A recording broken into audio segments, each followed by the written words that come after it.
Let me ask you something. The last time you pulled up to a petrol pump and watched the numbers spin faster than your heartbeat, what did you feel? Frustration? Anger? Maybe a little helpless. Most people see rising oil prices and think, one thing, this is bad. This is money leaving my wallet. This is something that's happening to me. And honestly, that reaction makes total sense. It's human. It's normal. But here's what almost nobody tells you.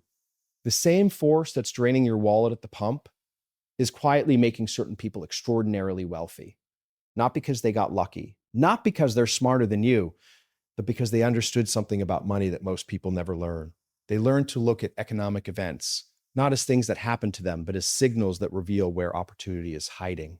And today we're going to break down exactly what that means. Because once you understand this shift in thinking, you'll never look at oil prices the same way again. Stick with me, because the insight at the end of this video could genuinely change how you think about every financial headline you ever read. Here's what most people do when oil prices rise. They complain, they adjust their budget, maybe they drive a little less, maybe they cut back on weekend trips, they absorb the financial pain, and then they move on, waiting for prices to come back down.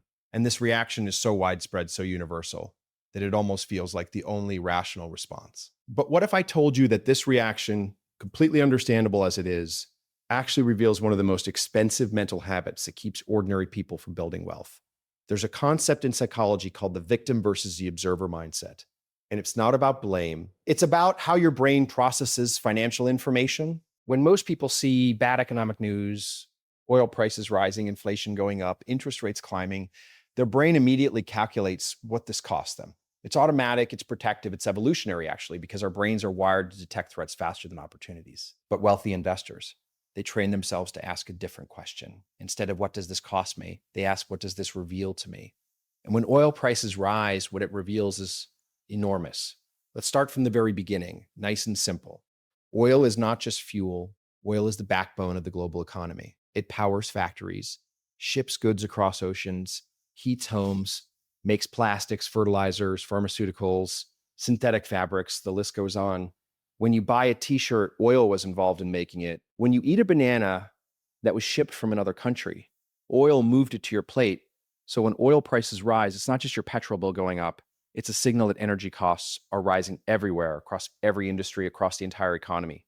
Now, here's the first key idea you need to understand. When demand for something is high or when supply is restricted, prices go up. And when prices go up, the businesses that produce that thing make more money. This is Economics 101, but most people never connect this obvious idea to their own financial decisions. Think of it this way. Imagine there are two bakeries in your town. The price of bread suddenly triples because wheat is scarce.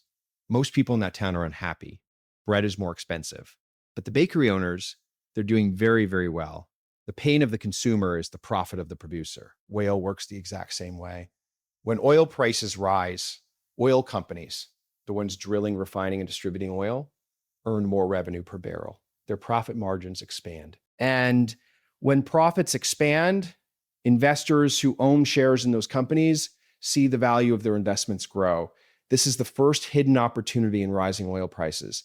Energy companies and their shareholders benefit directly, but we're only scratching the surface. Now let's think about this like a detective following a trail of clues.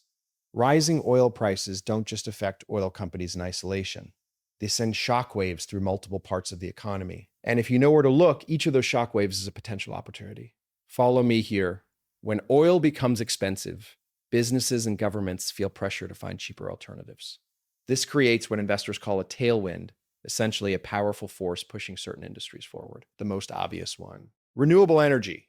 When petrol is cheap, nobody is in a rush to install solar panels or buy an electric car. Why would they? The status quo is comfortable. But when oil prices surge, suddenly the economics of switching to solar, wind, or electric vehicles start looking much more attractive. The urgency increases, government incentives increase, investment floods in. So rising oil prices can actually accelerate the growth of green energy companies. Two completely opposite sounding sectors, both responding to the same catalyst. There's a word for this in investing. It's called sector rotation. When the economic environment changes, money flows from one part of the economy to another. The investors who understand this can position themselves ahead of that flow. But here's something even more fascinating, and this is where the psychology gets really interesting. Most retail investors, regular people investing their own money, react to news after it's already happened.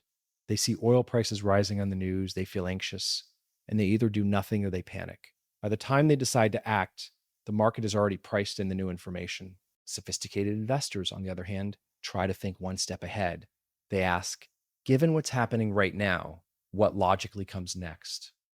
Let me tell you about a psychological trap called present bias. Present bias is our tendency to feel current pain much more intensely than we think about future opportunity. When you're standing at a petrol pump and watching your money disappear, that pain is immediate, visceral, and real. The idea that this moment also contains an investment opportunity feels abstract and distant. Our brains are terrible at processing both of those things at the same time. This is why most people never convert economic pain into financial opportunity. Not because they're not smart enough, but because their emotional brain and their rational brain are trying to solve different problems at the same time.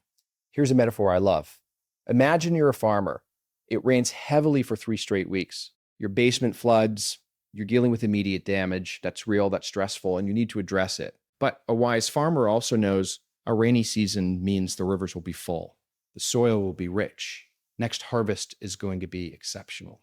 So while managing the short-term problem, they also plant. That's the mental shift we're talking about, holding both realities in your head at once, the immediate cost and the downstream opportunity. Now, let me give you a very concrete, simple example of how rising oil prices create a chain of opportunities that most people completely miss. When oil prices go up, the cost of shipping goes up. Why? Because ships, trucks, and planes run on fuel. When shipping gets expensive, companies that can produce goods locally become more competitive compared to companies that ship from overseas. This can benefit domestic manufacturers. Rising oil prices also make certain materials, like plastic, which is petroleum-based, more expensive. This creates demand for alternative materials. Companies making glass packaging, biodegradable materials, or plant-based alternatives suddenly see their products become more cost competitive. And here's another one that surprises most people. Oil-producing countries, think Saudi Arabia, the UAE, Norway, certain parts of Africa and Latin America. Their economies and currencies often strengthen when oil prices rise because they earn more from their exports. This creates opportunities in the currencies and markets of those regions. One event, dozens of ripple effects, each one a potential signal for where capital is moving. So what do you actually do with all of this? Let's be very clear about something first. This is not me telling you to go and buy oil company shares tomorrow. Investing always carries risk. Markets move in ways that even the smartest analysts get wrong, and chasing any trend after it's already fully priced in rarely ends well. What I'm sharing with you is something much more fundamental than a stock tip. It's a framework for how to think about economic events. Here are 3 practical mental habits you can start building right now. The first one is to train yourself to ask who benefits. Every time you hear a piece of economic news, prices going up somewhere means profits going up somewhere else. Identify where. The second habit is to learn the basics of how different sectors of the economy are connected. Energy affects manufacturing. Manufacturing affects retail. Retail affects consumer spending. Consumer spending affects the entire economy. The more you understand these connections, the better you get at seeing the flow of opportunity.